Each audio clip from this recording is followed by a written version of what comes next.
Alright, hopefully आपने इससे पहला लेक्चर कवर कर लिया होगा नंबर लाइन के ऊपर। आज का जो हमारा लेक्चर है, हम इस कंसेप्ट को थोड़ा सा मज़ीद डिग करेंगे, थोड़ा सा हम इसमें मज़ीद डीपली पढ़ेंगे। तो आज के लेक्चर में हम पढ़ रहे हैं एडिशन ऑफ नेगेटिव नंबर्स। हम ऐसे एडिशन देखते हैं कि जिसमें हमारे पास नेगेटिव नंबर की इन्वॉल्वमेंट है।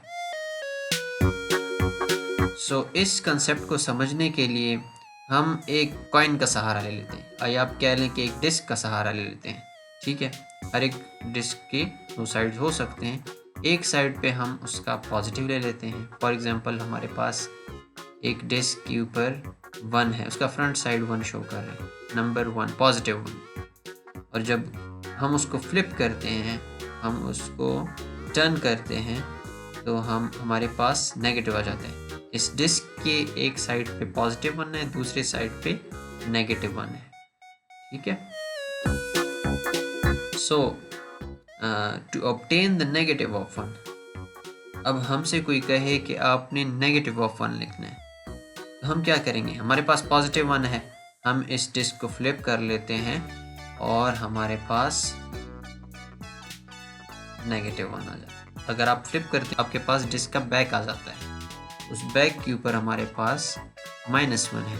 तो आपने डिस्क को फ्लिप किया और आपके पास -1 आ गया। आप नेगेटिव लेने का मतलब ये है कि आप उसको फ्लिप कर दें डिस्क को। ठीक है, इस कंसेप्ट को अगर आप इस तरीके से समझते हैं तो आपके लिए आसानी हो जाएगी। अगर हम सिंबॉलिकली शो करें तो नेगेटिव ऑफ पॉजिटिव 1 हमने ले लिया, हमारे पास ब्रैकेट्स में पॉजिटिव 1 है, हमने उसको नेगेटिव ले लिया, मतलब उसको फ्लिप कर दिया है, हमारे पास -1 आ गया, -1 आ गया हमारे पास। इस 1 को हमने माइनस कर दिया। अगर हम इसका माइनस ले लें, नेगेटिव ले लें, मतलब इसको फ्लिप कर दें, हमारे पास -1 आ जाएगा। ठीक है जी। अब अगर हम नेगेटिव ऑफ -1 ले लें, पहले हमने क्या लिया था? नेगेटिव ऑफ पॉजिटिव 1 हमने लिया था। अब नेगेटिव ऑफ -1 ले रहे हैं हम, तो हमने -1 वाली साइड को दोबारा फ्लिप कर लेना है। तो क्या आ जाएगा हमारे पास? ऑब्वियसली अगर आप पॉजिटिव को पहले फ्लिप कर रहे थे तो नेगेटिव आ रहा था, अगर आप नेगेटिव को फ्लिप कर रहे हैं तो वापस आपके पास पॉजिटिव आना चाहिए। ठीक है, -1 को मैं फ्लिप कर रहा हूँ, ठीक है, मेरे पास पॉजिटिव 1 आ जाता है। सिंबॉलिकली हम क्या शो करते हैं? -1, अगर हम माइनस फर्दर ले लें, हमारे पास पॉजिटिव 1 आ जाता है। पॉजिटिव 1 पॉजिटिव 1, नेगेटिव 1 को हमने फ्लिप कर दिया, माइनस मतलब फ्लिप कर दिया। ठीक है, अब हम क्या करते हैं? अब आपको कोई कह देता है कि 1 और -1 को इकट्ठा रख दो, या आप कह लो कि उसकी एडिशन कर दो। आपके पास 2 डिस्क्स हैं, एक का साइड जो है तो 1 आपने रखा हुआ है, दूसरे का आपने -1 रखा हुआ है। अगर आप दोनों की एडिशन कर रहे हैं, तब 1 को प्लस कर रहे हैं -1 के साथ, तो क्या होगा? तो हमारे पास एक 0 पेयर आ जाएगा। ठीक है जी, 1 अगर आपके पास -1 के साथ ऐड हो जाए तो आपका 0 पेयर आ जाता है। 1 और -1 कैंसिल आउट हो जाता है, 0 पेयर आ जाएगा। ठीक है, तो 1 + -1 इज ऑलवेज इक्वल टू 0। इस तरीके से अगर आपने 3 को रिप्रेजेंट करना है, तो 3 को रिप्रेजेंट करने के लिए आपके पास 3 डिस्क्स आएंगे 1 के। ठीक है, 3 डिस्क आप रखते हैं तो 1 + 1 + 1 आपके पास 3 आ जाएगा। 1 + 1 + 1 आपके पास 3 डिस्क, 3 को रिप्रेजेंट करने के लिए आपको रखने पड़ेंगे। ठीक है, 1 + 1 + 1 इज इक्वल टू 3।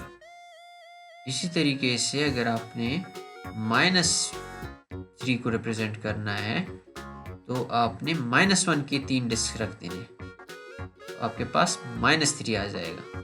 ठीक है, -1 के 3 डिस्क आपने रख दी तो आपके पास -3 आ जाता है। तो नेगेटिव ऑफ 3 क्या होगा? आपको कोई कह देता है कि अगर हम नंबर्स फॉर्म में, तो हम कंसेप्ट्स का हवाला दे रहे हैं। ये जो डिस्क की सारी गेम है, ये आपने अपने दिमाग के अंदर सोचनी है। आपको कोई कह दे मैथमेटिक्स में कि what is the negative of 3, तो आपने जहन में सोच लेना है कि मैंने 3 डिस्क्स ले लिए हैं 3 के, पॉजिटिव 3 के। अब इसका मैंने नेगेटिव 3, तो सारों को फ्लिप कर दें आप। ठीक है, जब आप फ्लिप करेंगे सारों को तो -1 -1 -1 आ जाएगा।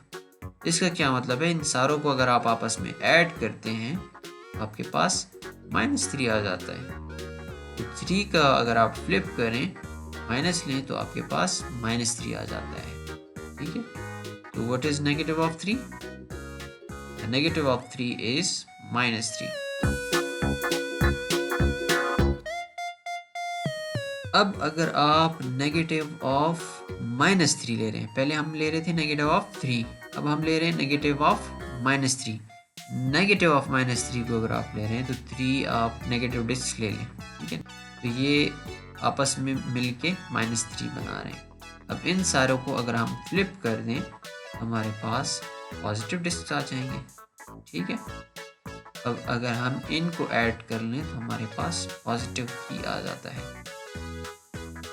Negative of 3 is equal to +3।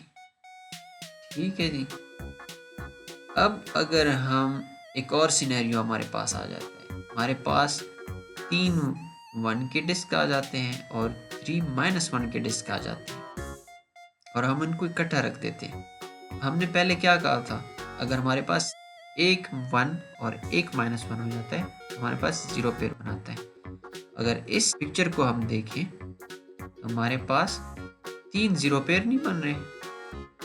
जी बिल्कुल, 3 0 पेयर्स बन रहे हैं, तो ये सारे आपस में कैंसिल आउट हो जाएंगे और हमारे पास 0 आ जाएगा। 0 + 0 + 0 इज इक्वल टू 0। अब हम इन डिस्क को एडिशन के लिए इस्तेमाल कर सकते हैं। अपने ब्रेन में हम इन डिस्क को डाल देंगे और हम इसकी एडिशन कर सकते हैं। आपको कोई कह दे अब कि 5 + -2, तो 5 का मतलब क्या है कि 5 पॉजिटिव 1s लेने हैं आपने, और -2 का क्या मतलब है कि -1 के 2 डिस्क लेने हैं और आपस में आपने इकट्ठा रख लेना है। 5 आपने पॉजिटिव 1s के डिस्क रख दिए और नेगेटिव 1s के आपने 2 डिस्क रख दिए, तो ये हमारे पास 0 पेयर्स बन गए।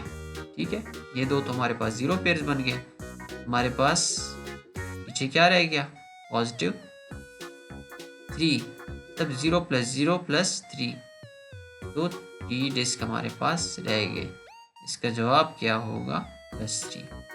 5 + -2 इज इक्वल टू +3। ठीक है, इसको हम इस तरीके से भी लिख सकते हैं कि अगर 5 + -2, तो हम इस मल्टीप्लिकेशन ऑफ साइंस को एक और लेक्चर में हम पढ़ लेंगे, लेकिन हमारे पास प्लस और माइनस की जब मल्टीप्लिकेशन होती है माइनस आता है, तो 5 - 2 इज इक्वल टू 3। ठीक है जी। अब एक और एग्जांपल हम ले लेते हैं कि -5 + 2 हमारे पास क्या आ जाएगा। -5 का मतलब ये कि नेगेटिव 1s के हम 5 डिस्क ले लेंगे और +2 का मतलब क्या है कि 2 के लिए हमने 1 के 2 डिस्क ले लिए। अभी हमारे पास 2 0 पेयर्स आ गए। ठीक है, अब ये कैंसिल आउट हो गया, -1 की 3 डिस्क आ गए। ये अगर आप आपस में ऐड हो जाते हैं तो -3 आ जाएगा। ठीक है जी। एक और एग्जांपल ले लेते हैं। हमारे पास -5 और -2 ऐड कर रहे हैं, तो -5 मतलब -1 के 5 डिस्क, -2 मतलब -1 के 2 डिस्क। ये जब हम आपस में ऐड करेंगे, अभी हमारे पास कोई 0 पेयर नहीं बन रहा क्योंकि हमारे पास पॉजिटिव 1 नहीं है। तो ये जब आपस में ऐड होंगे तो ये -1 के 7 डिस्क आ जाते हैं। ठीक है, तो हमारे पास जवाब क्या हो जाएगा, ये एक और फॉर्म में भी हम लिख सकते हैं कि plus into minus is minus, -5 -2 आ जाएगा। ठीक है, हमारे पास जवाब क्या होगा, -7। ओके जी, that's all for this lecture.